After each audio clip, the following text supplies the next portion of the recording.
আজ বলাগড় বিধানসভা কেন্দ্রের ডুমুরদহ বাজারের একটি ভবনে এক বিশেষ সংবর্ধনা সভার আয়োজন করা হয়। এলাকার স্বাস্থ্য পরিষেবার সঙ্গে যুক্ত থাকা সেকেন্ড এএনএম দিদি, বর্তমানে সিএইচএআর দিদি নামে পরিচিত সংগঠনের পক্ষ থেকে এই অনুষ্ঠানের মাধ্যমে নবনির্বাচিত বিজেপি বিধায়ক সুমনা সরকারকে আন্তরিক শুভেচ্ছা অভিনন্দন জানানো হয়। এদিনের অনুষ্ঠানে সংগঠনের প্রতিনিধিরা নবনির্বাচিত বিধায়ককে পুষ্পস্তবক ও উত্তরীয় পরিয়ে বরণ করে নেন। সংবর্ধনা জ্ঞাপনের পাশাপাশি স্বাস্থ্যকর্মীরা তাদের দীর্ঘদিনের একগুচ্ছ অভাব অভিযোগ ও পরিকাঠামোগত সমস্যার কথা বিধায়কের সামনে তুলে ধরেন। বিশেষ করে এলাকার সাধারণ মানুষের চিকিৎসা পরিষেবা আরও উন্নত করার লক্ষ্য এবং স্বাস্থ্যকর্মীদের দীর্ঘদিনের দাবি স্থায়ীকরণ ও সমকাজে সমবেতন সহ একগুচ্ছ দাবি দেওয়া তার কাছে পেশ করা হয়। বিধায়ক সুমনা সরকার অত্যন্ত মনোযোগ সহকারে উপস্থিত সকলের প্রতিটি সমস্যার কথা শোনেন। এরপর উপস্থিত প্রতিনিধিদের আশ্বস্ত করে তিনি বলেন, আমাদের এই বিজেপি সরকার অত্যন্ত সংবেদনশীল। সাধারণ মানুষের যে কোনো সমস্যা ও দাবি দেওয়াকে অত্যন্ত মানবিক দৃষ্টিকোণ থেকে বিচার বিশ্লেষণ করা হয়। সেই সঙ্গে বলাগড় বিধানসভার সামগ্রিক স্বাস্থ্য ব্যবস্থার মান উন্নয়নে এবং কর্মীদের ন্যায্য দাবিতে তিনিও তার সরকার সব রকম ইতিবাচক পদক্ষেপ গ্রহণ করবেন বলেও প্রতিশ্রুতি দেন। এদিনের এই কর্মসূচিকে কেন্দ্র করে স্থানীয় বাসিন্দাদের মধ্যে ব্যাপক উৎসাহ লক্ষ্য করা গেছে। অমিত কুমার মণ্ডলের রিপোর্ট, আমার বাংলা নিউজ। দিদিরা সেকেন্ড ইন দিদিরা আপনাকে সম্বর্ধনা দিল, তার সঙ্গে একগুচ্ছ কিছু অভাব অভিযোগ জানালো, কি বলবেন এটা নিয়ে? বিগত সরকারের যেটা করা উচিত ছিল 3 বছর বিষয় ছিল, তো সেটা তারা করতে ব্যর্থ হয়েছে। তার কারণ যেটা সমকাজে এগিয়ে দেবে, যেটা আপনারা জানিয়ে দিতে একটা বই আছে যেই প্রত্যেকের সমান পরিমাণে বা যারা কাজটাকে পাবে সে কাজটা করেনি বলে সরকার। এখন তারা দেখছে যে বর্তমান সরকার যে এসছে মানবিক একটা সরকার এবং মানবিক একটা নির্বাচন হয়েছে।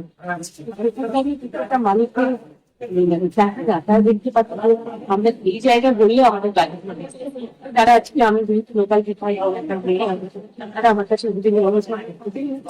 সবাই বলা আমাদের কাছে সবাই একটা পরিবারের সবার সবাই ছিনিয়ে নিয়েছিল। আজকে সবাই সমঝোতা হয়েছে, সবাই সবার পরিবারের মাসের কাছে জানায়। তো আজকে আমার কাছে তারা ঘরে মেয়েকে দিয়েছে, ফিরে জানিয়েছে আমি চেষ্টা করবো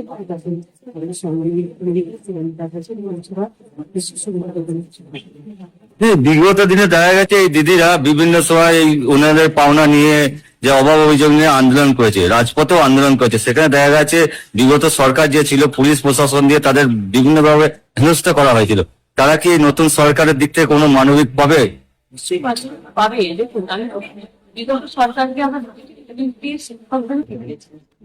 বর্তমান সরকারকে দেখুন, যদি ক্ষমতায় এসছে আপনার এই পাশে বিধানসভা নির্বাচনের পরে বলেছিলেন কত মায়ের গরু খালি হয়েছে, কত মানুষ বাড়িতে আসছে, কিন্তু মাটির বাড়িতে আসে।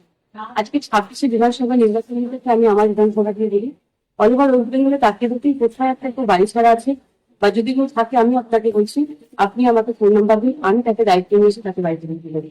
বা কারো বাড়ির ঘর ভাঙচুর করেছে, কোথাও করেনি। আর সেইখানে দাঁড়িয়ে বাংলার মুখ্যমন্ত্রী নিজে বলেছে, নিজে বলেছে যে কোনো মানুষকে আর নির্যাতিত হতে হবে না, নির্যাতিত হতে হবে। আজকে মহিলারা যারা আশা করি যারাই আন্দোলন করতে গেছে রাজসাথে তাদের নিশ্চিতই হবে কোনো মায়ের সম্মান নিশ্চয়ই হবে। দেখতে পাচ্ছেন আগে পরে ঘটনাটা আবার নতুন করে ফাইল করেছে। আগামী দিন কি হবে গুলো বেরোন সেই ফাইল দেখতে পাবেন। কিন্তু একটু বলতে পারি যারা আজকে দেখেছে সবই নারী শক্তি, মাতৃশক্তি।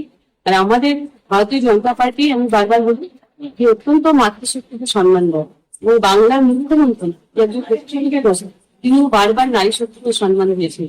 আগামী দিন আরো তারা সম্মান হবে। নবনির্বাচিত যে আপনাদের বিধানসভার বিধায়ক তো আপনাদের কাছে এসে উপস্থিত হয়েছিল, কি কর্মসূচি ছিল? আমাদের কর্মসূচি ছিল যে ওনাকে নতুন করে অভ্যর্থনা জানিয়ে আমাদের যা দাবি দাওয়াগুলো ছিল সেগুলো ওনার সম্মুখে তুলে ধরা। তো এটা কি শুনলেন আপনাদের অভিযোগ? হ্যাঁ, আমরা শুনলাম এবং উনি অনেকটা ভরসাও দিলেন। আমরা তো আমাদের সমস্ত দাবি দাওয়াগুলো বললাম। এবার উনি যেটা ভরসা দিলেন তারপর এবার পরে সেটা দেখা যাবে যে কতটা কি কার্যে ওনার মানে সাকসেসফুল হয়ে যাবে। এটা কি আশ্বস্ত হলেন আপনারা? অনেকটাই আশ্বস্ত হলাম। কেন বিগত আগে আমরা অনেক অভিযোগ জানিয়েছি, তো সেগুলো কোনো সাড়া পায়নি। উনি আজকে যেটা বলে গেলেন আমাদের ডকুমেন্টই তো উনি, তো সেটা অনেকটা মনে হলো যেন না ভরসা করা যায়। বিগত দিনে দেখা গেছে আপনাদের বিভিন্ন সময় বিভিন্ন ধরনের আন্দোলন করতে, সেদিক থেকে কতটা আশ্বস্ত হলেন বিধায়কের কাছ থেকে? বিধায়কের কাছে মনে হচ্ছে না যেটা খুব একটা আন্দোলন করতে হবে। খুশি এগুলো করতে হয়েছে, মানে আমরা আজকে ওনাকে পেয়ে খুব খুশি হয়েছি এবং অনেকটা ভরসাও পেয়েছি। কি নাম আপনার? আমার নাম রুবিনা মুখার্জি। সামনে আজকে বিধায়ক এসে উপস্থিত হয়েছিলেন, কিসের জন্য দিদি এটা? আমরা প্রথমে উনি এলেন, ওনাকে কনগ্রাচুলেশন জানালাম। আমরা ওনাকে মূলত ডেকেছিলাম, আমরা আমাদের সার্ভিস লাইফে যা যা প্রবলেম ফেস করেছি বিগত 17-18 বছর ধরে আমরা সার্ভিস করেও আমরা কিভাবে বঞ্চিত, কিভাবে আমাদের স্যালারি স্ট্রাকচার যথাযথ একদমই নয়, এবং ছুটির যে স্ট্রাকচার আছে সেটাও আমাদের কাছে একদমই যথাযথ নয়। তো সেই সমস্ত বিষয়গুলো এমএলএ ম্যাডামকে অবগত করানোর জন্য আজকে ওনাকে এখানে আমরা আমন্ত্রিত করেছিলাম। উনি সেই সমস্ত বিষয়গুলো ওনার সামনে আমরা তুলে ধরলাম, উনি খুব ভালো করে মন দিয়ে শুনলেন।